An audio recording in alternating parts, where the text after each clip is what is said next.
अहम खबर आप तक पहुंचाएंगे। साबिक अमरीकी सदर डोनाल्ड ट्रंप पेशी के लिए मैनहट्टन की अदालत पहुंच गए।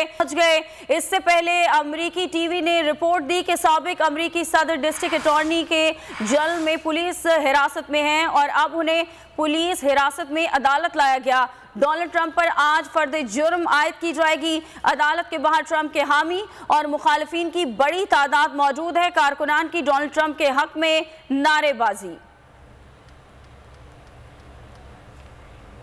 तो नजर आ रहा है सामने लिखा हुआ है जुल्म मिटने के लिए। दो चीजों से मिटेगा भाई, एक अदल की कुर्सी पे जो लोग बैठते हैं ना, वो अदल के हिसाब से फैसले करने लगे। दूसरा कौम निकल खड़ी उस जुल्म के खिलाफ, तो जुल्म खत्म हो जाएगा। या इन दोनों में से कोई एक चीज हो जाए या दोनों हो जाए।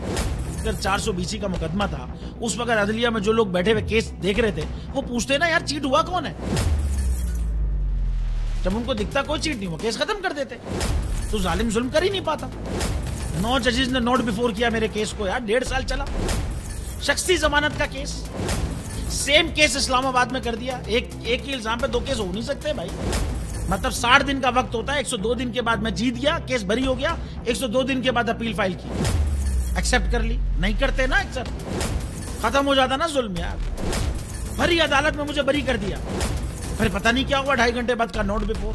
मैं नहीं सुनता ये केस, खड़े रहते अपने फैसले पे, मिट जाता जुल्म। अल्लाह ताला ने बिठाया इस इन कुर्सियों पे इनको यार, ये अल्लाह ताला की तरफ से फैसले करने हैं।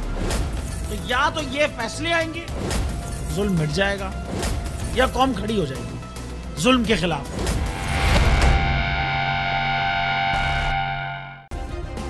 सब्सक्राइब करें और बेल दबाएं ताकि कोई खबर रह न जाए।